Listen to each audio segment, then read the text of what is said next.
Amara Thompson stood in the bustling hallway of Lincoln High School in Brooklyn, New York, her hands clutching a stack of graded papers.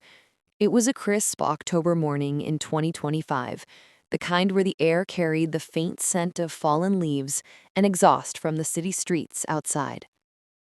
At 27, she was the youngest English teacher on staff, known for her sharp wit and even sharper red pen. Her students adored her. Her family, however, saw her as something else entirely, a reliable ATM wrapped in a cardigan. The text came during her prep period, vibrating her phone like an unwelcome alarm. It was from Mom. "Happy almost birthday to me. Yacht brunch this Sunday, Pier 62, 11 a.m. sharp. Theme, nautical chic. Don't forget your wallet, sweetie. It's on you again. Love you. Heart." Amara stared at the screen, her stomach twisting. This was the fourth year in a row. Last year, it was a rooftop soiree in Manhattan, $1,200 down the drain. The year before, a spa day in the Hamptons that ballooned to $900 after unexpected add-ons. And now, a yacht? In October? She could already picture the bill. Champagne toasts, lobster rolls, and a photographer to capture the perfect family moments for Instagram. All on her teacher salary, while her siblings, older brother Marcus with his startup that never started, and sister Lena with her endless influencer gigs, contributed nothing but smiles. She typed back, "Mom, I love you, but I can't cover the whole thing this time. Let's split it or do something low-key." The response was immediate. "Amara, don't be selfish. It's tradition. Your grandparents are coming from Jersey. Make it special." Tradition. That word had been weaponized against her since she was a kid. Amara was the responsible one, the first in the family to graduate college, the one who budgeted her paychecks while everyone else lived paycheck to paycheck. But boundaries? Those were for other families. Hers operated on guilt and expectation. By lunchtime, the group chat exploded. Marcus, "Come on, sis. Mom deserves it after all she's done." Lena, "Yeah, you're the one with the steady job. We can Venmo you later. Maybe." Grandma, "I'm bringing potato salad. Can't wait to see you all on the boat." Amara muted the chat and ate her sandwich in silence. She loved her family, loud, chaotic, full of inside jokes from their cramped apartment days in Queens. But this felt like theft disguised as love. That afternoon, she did something she'd never done. She made a spreadsheet. Columns for past birthdays, amounts paid, promises of repayment, 0 fulfilled. Total owed, $4,300. It wasn't just money. It was her skipped vacations, her delayed student loan payments, her quiet resentment building like interest. Sunday arrived under a gray sky, the Hudson River choppy as Amara parked her beat-up Honda near the pier. She wore a simple blue dress, nautical enough, carrying a homemade cake in a Tupperware container. No wallet overflowing with cash this time. The yacht, a sleek white vessel named Seabreeze, bobbed at the dock, already buzzing with relatives. Mom, Evelyn, spotted her first, waving from the deck in a striped sunderdress and oversized hat. "Amara, there you are." Evelyn hugged her tightly, the scent of perfume masking the river's fishy tang. "The captain says we can set sail once everyone's on board. Isn't this exciting?" Amara forced a smile. "It is, Mom. Happy birthday." She handed over the cake. "I baked this. Chocolate fudge, your favorite." Evelyn's eyes flickered with something. Disappointment? "Oh, sweetie, that's thoughtful. But we have a caterer. Come on, let's get you a mimosa." The brunch unfolded like a scripted play. Relatives mingled. Uncle Ray telling bad jokes, Aunt Carla snapping photos, grandparents beaming from lounge chairs. Marcus and Lena posed for selfies, their partners in tow. No one mentioned the costs until the bill arrived midway through, discreetly placed near Amara by the server. $1,800, plus tip. Evelyn glanced at it, then at Amara. "Well, you're handling this, right?" Amara's heart pounded. "Actually, no. I told you I couldn't this time. Let's split it. There are 15 of us." The deck went quiet. the only sound the lapping waves and distant horns from the city. Evelyn's face hardened. "Amara, this is my day. Don't ruin it." Marcus chimed in. "Sis, just pay it. We'll figure it out later." "No," Amara said, her voice steadier than she felt. "I've paid enough. Here's a card." She pulled out an envelope with a printed budget template inside. Simple, polite, suggesting ways to celebrate without breaking the bank. "Love isn't catered, Mom. Let's try this next year." Evelyn's eyes welled up. "Your grandparents flew in." They drove, but drama amplified everything. The party continued awkwardly, whispers rippling like the water. Amara stayed for cake, then slipped away early, claiming a headache. As she drove home, her phone buzzed nonstop. Selfish. Ungrateful. How could you embarrass Mom? That night, alone in her small apartment in Park Slope, Amara felt a mix of relief and guilt. She blocked the group chat temporarily and poured a glass of wine. For the first time in years, her bank account didn't take a hit.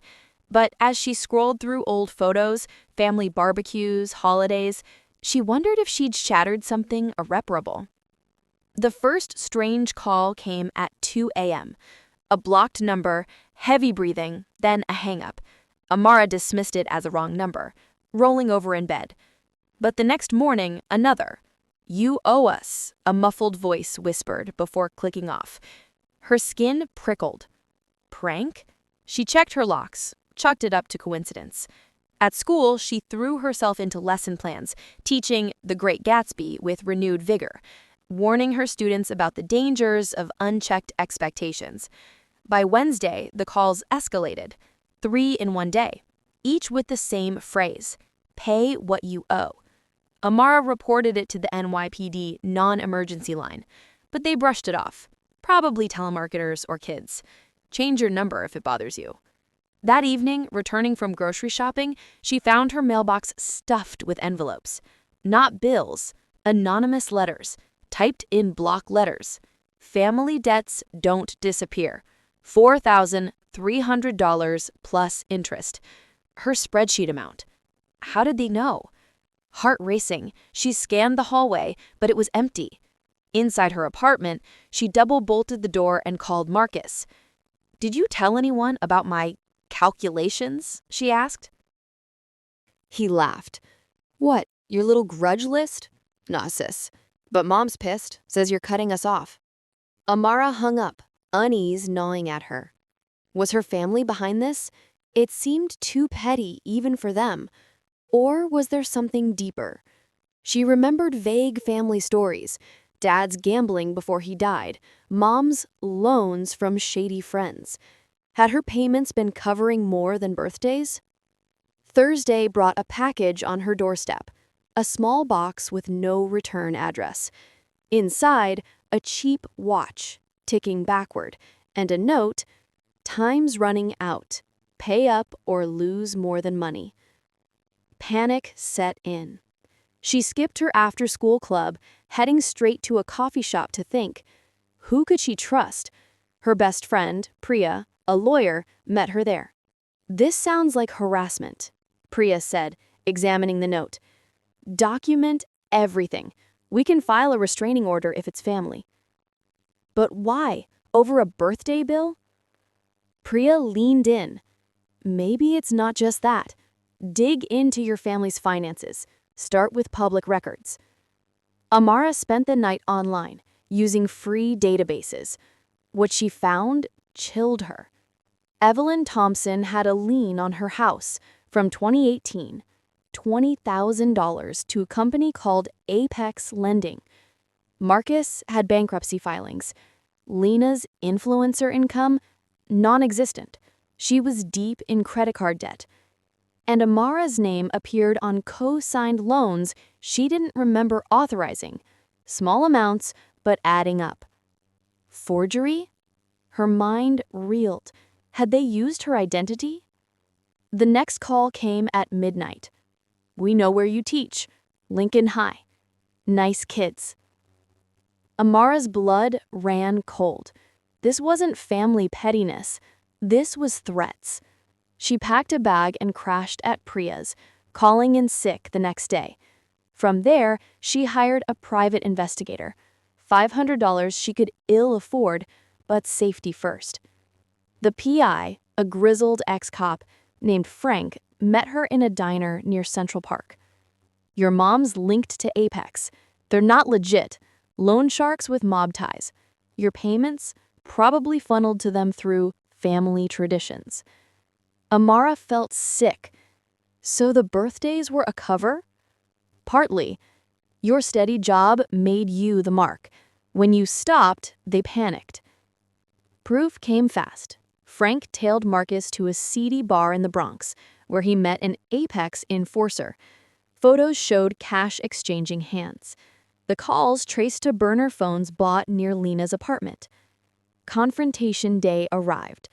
Amara arranged a family meeting at Mom's house in Queens, but with Frank waiting outside and police on speed dial. The living room was tense. Evelyn in her robe, Marcus fidgeting, Lena scrolling her phone. "What's this about?" Evelyn asked. Amara laid out the evidence. Spreadsheets, call logs, the PI's report. "You've been using me to pay off debts, forging my name, and now threats?" Denials flew. "Lies. You're paranoid." But when she played a recorded call, Marcus cracked. "It was supposed to be temporary," he admitted. "Mom borrowed for Dad's medical bills. Then it snowballed. We thought you'd understand. Family first." Evelyn sobbed. "I didn't want you to know. You were always so strong." Amara stood. "Strong enough to walk away.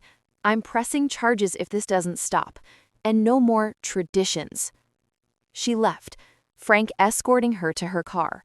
The drive back was silent, the city lights blurring through tears.